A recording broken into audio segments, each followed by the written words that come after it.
मेरा moral compass of living क्या है कि अगर एक इंसान जो है वो हर जगह ही से भागता रहेगा तो if you don't stand for anything then you stand for nothing. तो कम से कम मेरी अपनी कन्विक्शन और सर्टेनिटी के लिए अपने अरीना के अंदर तो जंग लाजिम थी। चले मैं औरों की जंग नहीं भी अगर लड़ा तो कम से कम अपनी जंग तो लड़ा ना। अपने आप से तो मैं राजी रहा ना कि मैंने नहीं हार मानी। और शायद इस तरह बहुत से उड़ते तीर भी हमने देखे हैं, हाथ भी डाला है उनके अंदर। तो आई थिंक इंटेग्रिटी होती है आपके अंदर और आपकी कमिटमेंट होती है।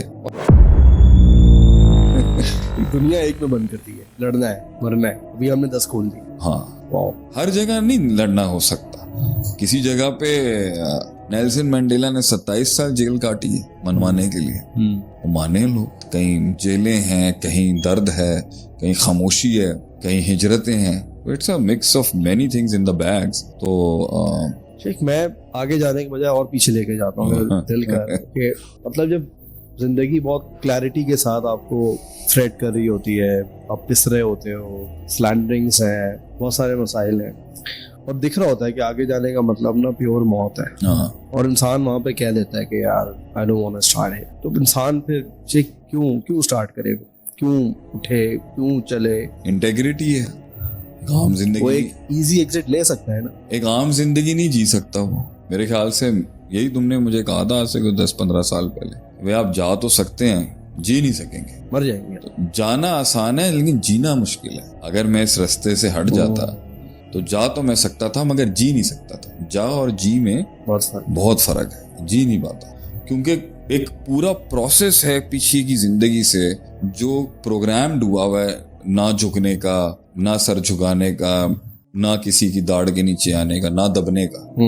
तो अब वो एक फॉर्मेट के आज भी अगर हम किसी जगह पे नहीं कोई पंगा ले रहे या नहीं आवाज उठा, it doesn't mean that it's not there in us. It's just we just don't want to do it right now. बहुत सी चीजें होती है ना इंसान की, लेकिन ऐसा नहीं है कि अंदर का सिस्टम जो है वो एक 45 साल से एक ही काम करता है तो आगे भी यही कर सकता है। तो अब आपका शऊर रोकता है आपको बहुत सी बगावतों से, लेकिन ऐसा नहीं है कि आप कंडीशन नहीं होते। तो उस टाइम पर भी आई वुड से कि एक इंटेग्रिटी होती है कि मैं नहीं जी सकता इस तरीके से। मुझे मतलब the feel of being a common man, you know, कि यार ये तो एवरेज कॉमन मैन की लाइफ है कि मैं मतलब गलत हुआ है और मैं उस गलत पे एक्सेप्ट करके चला गया और उस गलत ने मुझे अफेक्ट किया। चले बहुत सा गलत ऐसा हो रहा था जो मुझे अफेक्ट नहीं कर रहा, उस पर तो आवाज ये वो गलत जो आपके साथ हुआ, यानी कि हाँ, एक तो है ना किसी और के साथ गलत हुआ है तो उस पर भी इफेक्ट होना मोरालिटी का बहुत हायर कंपस है कि मेरे प्यार आपके साथ जो बुरा हुआ है मैंने उसको अपने ऊपर ले लिया। सही। मेरे अपने साथ एक चीज बुरी है और मैं उससे मुंह मोड़ के चला जाऊं तो I think it is very important अपने आप के लिए ना। बहुत सा आज ऐसा काम हो रहा होगा जो लोगों के साथ गलत हो रहा है लेकिन शायद मैं उस पर नहीं बोल रहा हूँ। सही। प्रोबेबली मेरे बहुत से रीजंस हो सकते हैं। एक रीजन ये भी हो सकता है कि शायद मैंने नहीं उसको इतनी जगह दी अपने दिल के अंदर। अगर मैं उस गलत को गलत मानता हूँ लेकिन नहीं दे सकता, लेकिन जो मेरे साथ गलत हुई है अगर मैं उस पर भी मुंह मोड़ लूंगा तो फिर जिंदगी की हैसियत क्या रह जाती है। सही। क्या मैं अपने साथ हुए हुए बुरे को भी जाने दूं तो यही बुरा कल को किसी और के साथ हो गया तो मेरा मॉरल कंपास ऑफ लिविंग क्या है कि अगर एक इंसान जो है वो हर जगह ही से भागता रहेगा तो if you don't stand for anything then you stand for nothing. तो कम से कम मेरी अपनी कन्विक्शन और सर्टेनिटी के लिए अपने अरीना के अंदर तो जंग लाजिम थी। चले मैं औरों की जंग नहीं भी अगर लड़ा तो कम से कम अपनी जंग तो लड़ा ना। अपने आप से तो मैं राजी रहा ना कि मैंने नहीं हार मानी। और शायद इस तरह बहुत से उड़ते तीर भी हमने देखे हैं, हाथ भी डाला है उनके अंदर। तो आई थिंक इंटेग्रिटी होती है आपके अंदर और आपकी कमिटमेंट होती है। और फिर आपको जब सबसे बड़ी बात ये यकीन आ जाता है ना, सबसे बड़ा मसला पता है क्या होता है? Consistency control. आपको आगे जाके दुनिया के अंदर जो बड़ी बड़ी ताकतों का सबसे बड़ा काम है ना वो है confusion. Confusion is the biggest warfare. Confusion create करना, creating confusion is the biggest warfare against a nation. आपको इतना मिक्स कर देंगे वो चीजों में कि कंफ्यूजन की वजह से आपकी मुक्के की पावर कम हो जाएगी। आप डिसाइड नहीं कर सकते कौन enemy. If you are confuse if you are confuse, जब इस्तराब होगा तो आपकी सर्टेनिटी और आपकी कन्विक्शन और आपका ड्राइव मर जाएगी। तो जब आपकी कन्विक्शन स्ट्रांग होती है तो आपका कदम भी मजबूत होता है। मेरे ख्याल से उस वक्त इंसान अपने बुरे वक्तों में तब भी लड़ता है तो कन्विक्शन बहुत होती है, कंफ्यूजन नहीं होती। आज का जो फितना है सबसे बड़ा लोगों के अंदर वो है दे कंफ्यूज यू। शेख कंफ्यूजन में और बेवकूफी दोनों बहुत पैरेलल कॉन्सेप्ट्स वेरी मच। उसको फाइन लाइन में कैसे हम नहीं ब्लैक ये कहते हैं मैं आपसे कह रहा हूँ ना, हर चीज का खैर और शर होता है। उस जमाने के अंदर कभी भी जब मैंने अपनी जिंदगी में स्टार्ट लिया था तो मैं तुम्हें कितनी बार आगे कहता था यार वकील मुझे लग रहा है यार मैं सही नहीं कर रहा। ऐसा ही है। तो आपको फिर ऐसे लोग चाहिए होते हैं जो आपको कन्विंस कर रहे होते हैं नहीं आप ठीक कर रहे हैं, ये आपको मरवा भी देंगे और ये आपको चढ़ा भी देंगे। ऐसा ही है। तो आपको असर के अंदर वसवसा आएगा यार मैंने लगता पे मैं ठीक कर रहे हैं, सही है। फिर वो आपको ठीक करेगा, आपको समझाएगा नहीं मैंने सारे प्रोज एंड कॉन्स देखे आप गलत नहीं थे इसमें। असल बात होती है आपको ये जब फील आती है मैं अल्लाह के यहाँ एक्सेप्टेबल हूँ, गलत नहीं कर रहा, दैट सर्टेनिटी रिक्वायर्स नॉलेज। इल्म चाहिए उस सर्टेनिटी के लिए। अभी किसी भी ईवल को अपनी सोसाइटी में हिट करने से पहले ना मुझे ये पता होना चाहिए इस्लामिक पर्सपेक्टिव और डिवाइन स्पिरिचुअल, हाँ भाई शर तो है, सही है, ऑल एंगल से शर है। इसके साथ एंगेज होने के लिए कल को फॉर एग्जाम्पल मतलब वही बात आती है ना, है तो झूठा मगर बात सच्ची कर गया, शैतान निकल आया ना कुछ 4 नंबर उसके लिए। यही डर होता है कि अल्लाह के कोर्ट में इसके 4 नंबर प्रूव हो गए तो मैंने जो 6 इसके माइनस किए ना ये मेरे गले ना पड़ जाएंगे। ये बहुत जरूरी होता है और जैसे जैसे मेच्योरिटी आती है ना आप में, आप ब्लैक एंड व्हाइट्स में नहीं रह पाते। शेख इल्म का भी तो इंसान की एज के साथ इतना डायरेक्ट आई थिंक प्रोपोर्शनल है कनेक्शन कि एक इल्म जो आई थिंक 20s के अंदर है वो कितना ऑब्सलीट होता है, चाहे वो फिकी मसाइल के हवाले से हो, मतलब एब्सोल्यूट होता है, एब्सोल्यूट होता है। और वही इल्म जब आप ज्यादा पढ़ लें, मतलब आप बिदायतुल मुज्तहिद खोल लें मिसाल के तौर पर, ऊपर चले जाए, मतलब आपकी एब्सोल्यूटनेस टूटती है। और जब ही आप जितने बड़े, जब आप में आइडियलिज्म होता है ना, सही है, और एक स्टेट है जो आपके माइंड के अंदर है जो आपने अचीव करनी है, तो आप बहुत एब्सोल्यूट रह सकते हो भाई। ये आइडियलिस्टिक सिचुएशन अगर ये नहीं हुई ना, और शेख कौम रहती है जिंदगी भर रहती भाई है, जब तक ये वाली पोजीशन नहीं आएगी ना, मैं इसके कंपैरिजन में किसी और स्टेट को एक्सेप्ट नहीं कर सकता। एग्जैक्टली।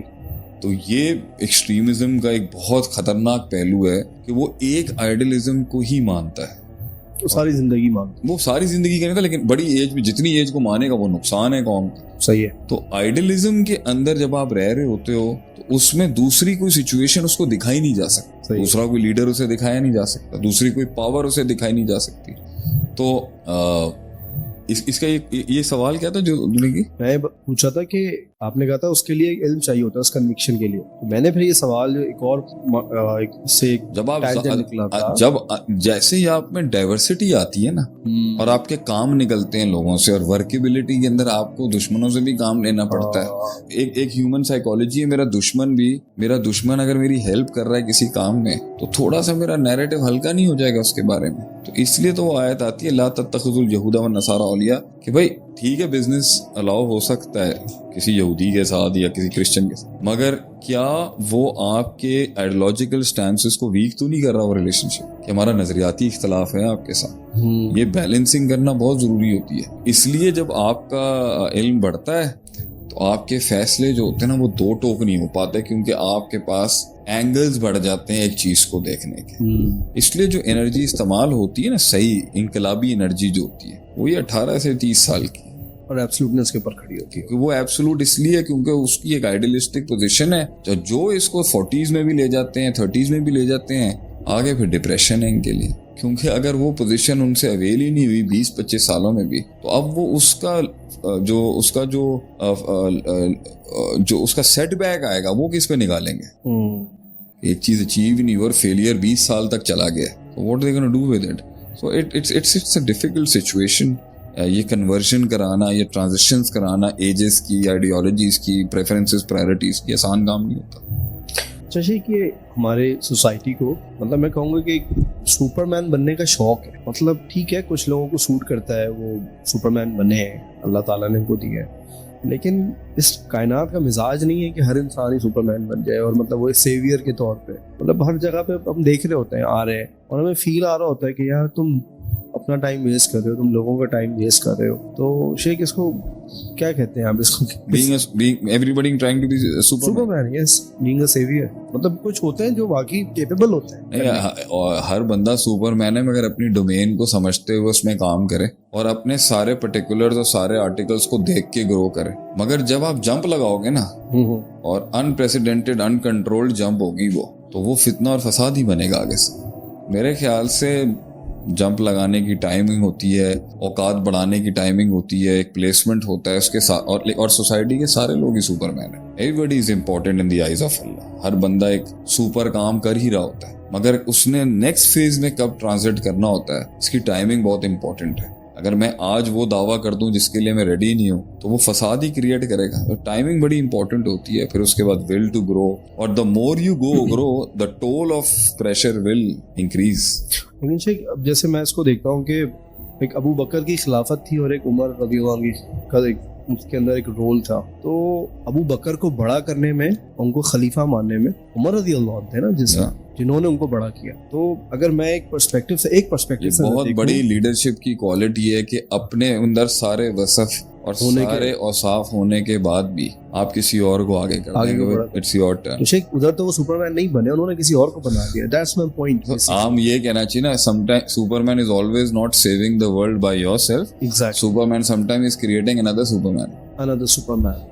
दूसरे लीडर्स क्रिएट करना, उनको मौका देना, उनको आगे आने देना। सो आई थिंक ये भी बहुत हमारे यहाँ ना वो मसला ये है कि एक नफ्स इतना ज़्यादा इनसिक्योर, कॉम्प्लिकेटेड और इन्फीरियर हो चुका हुआ है सोसाइटी के अंदर। उसने अपनी आंखों से कॉस्मेटिक मटीरियलिज्म को इतना ज़्यादा अब्जॉर्ब किया हुआ है कि रेलिवेंट हो के ही रेलिवेंट रहना उनके पास और कुछ बचता नहीं है कि वो कुछ ऐसी हरकत करें जिससे वो लाइमलाइट में रहे। और व्यूज़ भी इसी से आते हैं, पैसा भी इसी से आता है, और क्राउड भी इसी से आता है। इर्रिस्पेक्टिव अपने आप को दफन करके, अपने नाम को ख़त्म करके और लोगों को अपने ऊपर खड़ा करके तैयार करने के वाली जो सोच है ना, ये कम है। असल सिस्टम्स वही होते हैं जिसमें लोग अपने ऊपर दुनिया को खड़ा करते हैं, खुद उनके सरों पे नहीं खड़ा होता। नीचे ग्रो के एस्पेक्ट से देखें तो वो करके भी क्या ग्रो कर गए। बहुत सारी एग्जांपल्स हैं हमारी आंखों के सामने। आते हैं लोग, मतलब शायद ये किसी और सिस्टम को उसमें इंटीग्रेट होते हैं, उधर अपनी एनर्जीज देते, तो शायद ये भी बड़े होते, वो भी बड़ा होता। हाँ। लेकिन नहीं किया उन्होंने। मतलब आज अपने नाम से एक कंपनी खोल रहे हैं, फिर एक और खोल रहे हैं, फिर 3 खोल रहे हैं। बंदे वही, आप अकेले ही हो। 1 साल पहले भी अकेले, 2 साल पहले भी अकेले, 3 साल पहले भी अकेले।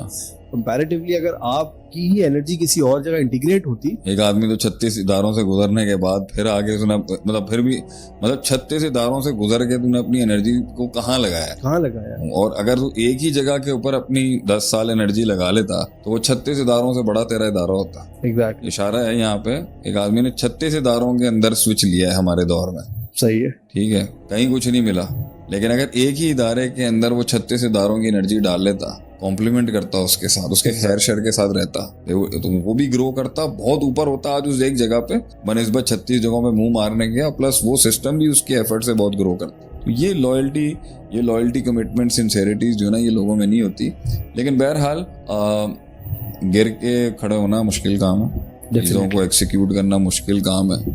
ये कॉम्प्लिकेशंस जो है ना, ये वही समझ सकते हैं जिन्होंने कोई चीज़ बनाई होती है। तो बातें बड़ी मुश्किल होती हैं। बातें तो बहुत आसान है करना कि इस तरह होता है, इस तरह होता है। प्रैक्टिकली अगर कोई एग्जीक्यूशन के अंदर किसी को जेन्युइन कोई इशू आता है, अगर इस पे कोई सवाल है तो पूछ लो, वरना इसको क्लोज करते हैं। किसके ऊपर? एक चीज को वहां तक पुश करने के लिए जहां वो स्नोबॉल इफेक्ट में खुद रोल होना शुरू हो जाए, वहां तक धक्का देने के लिए किन एनर्जीज, किस टेक्निकलिटी या किस पुश और किस माइंडसेट की जरूरत होती है, इस पे अगर कोई चीज रह गई है तो पूछ लो, वरना हम खत्म। हमारा टॉपिक आई थिंक जो था ना, उसको हमने कवर कर लिया। इंशाल्लाह हम फ्यूचर की किसी टॉपिक में इसको कर लेंगे।